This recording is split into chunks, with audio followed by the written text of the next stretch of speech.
right, putting up with this rain again, but whatever. It's awesome everybody's here. For 99 years, bigotry, discrimination, and a prohibition against our freedom has had its long, long night. During that night, my fellow afflicted and discriminated brothers and sisters, we've all grown accustomed to the yoke and the weight of this freedom prohibition. Let me be clear. We have no love for this Canada. And as such, we have no patriotism. We have no country. Hudson Bay, Canada Incorporated.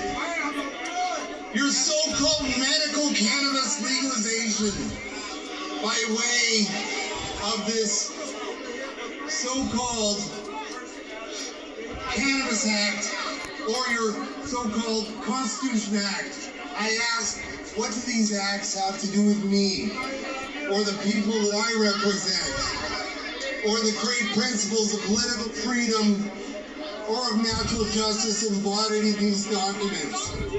No, we are not included in your Cannabis Act or your Constitution Act. The blessings which you enjoy today are not enjoyed in common.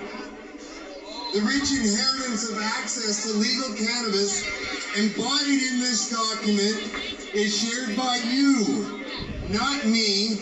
This 420 is yours, not mine. You may rejoice, but I must mourn. What to the medical cannabis patient is a 420 celebration? I answer, a day that reveals to him more than all other days of the year the gross injustice and cruelty to which he's a constant victim. To him, your celebration is a sham. You're boasting liberty, an unholy license. Your national greatness, swelling vanity. Your sounds of rejoicing are empty and heartless. Your denunciation of tyrants, brass-fronted impudence.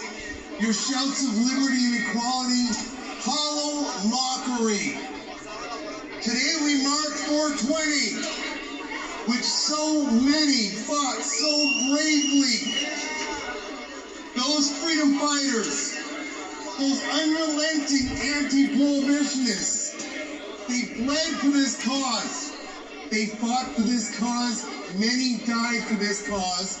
And on October 17, 2018, these tyrannical prohibitionists enacted their latest candy-coated facade of reform, Bill C-45, the so-called Cannabis Act. More than 30 years of my life have been consumed by prohibition against our freedom, your freedom. I asked you, what is the natural state of mankind or womankind? The Crown and those keen minds out in Ottawa are happy to tell you the natural state is prohibition. But I'm here to tell you the natural state of us is freedom. Yes, freedom. And proof of the length of this is which a man, a woman, or child will go to regain it once taken. They will break loose their chains. They will decimate their enemies. They will try and try and try again against all odds, all prejudices, and all prohibitions. Ladies and gentlemen, I've been eating the bread and drinking the cup of this prohibition alongside my most disabled brothers and sisters, sharing with them all the painful conditions and suffering brought about by this medical cannabis prohibition. Keep it up, buddy. In consideration of these facts, I feel I have the right to speak and speak strongly.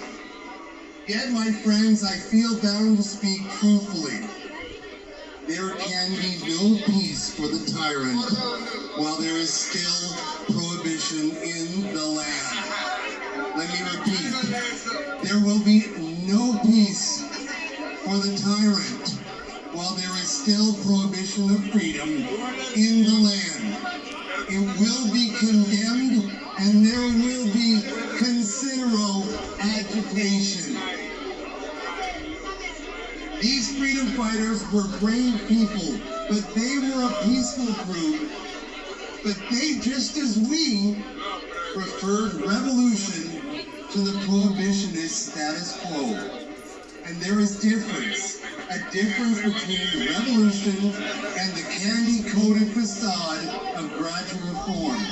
Reform is just the prohibitionist teaching us how to be better prohibition, better restricted, better conditioned.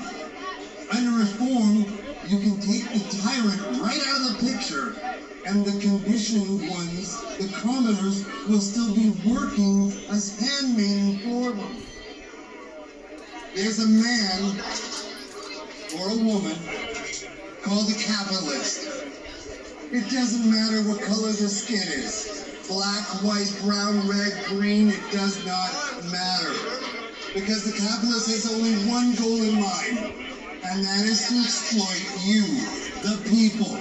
The people. Alone we're weak, vulnerable, easy prey for the tyrant. But together we all have power. Power of the people, all power to the people. I ask you, how do we define politics? What is war against freedom? War is politics with bloodshed, and politics is war without bloodshed. Let me repeat. War is politics with bloodshed. Politics is war without bloodshed. My fellow freedom fighters, I ask you, are we at war with the prohibitionists? And what does that mean?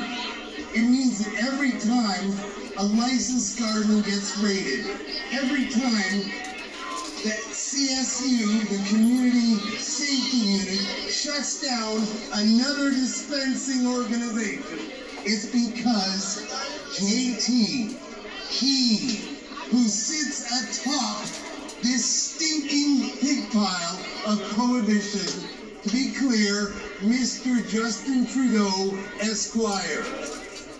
So how do we win this war? Guns, grenades, rocket launchers? The people. There's strength in numbers. Power anywhere there's people. And if we're going to bring down this prohibition against our freedom, then it's going to take every one of us.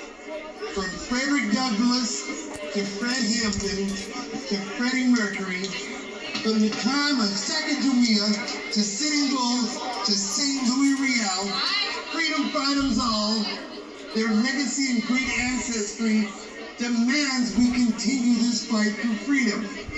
Get off the fence. The time for our freedom is now. Hope will guide you.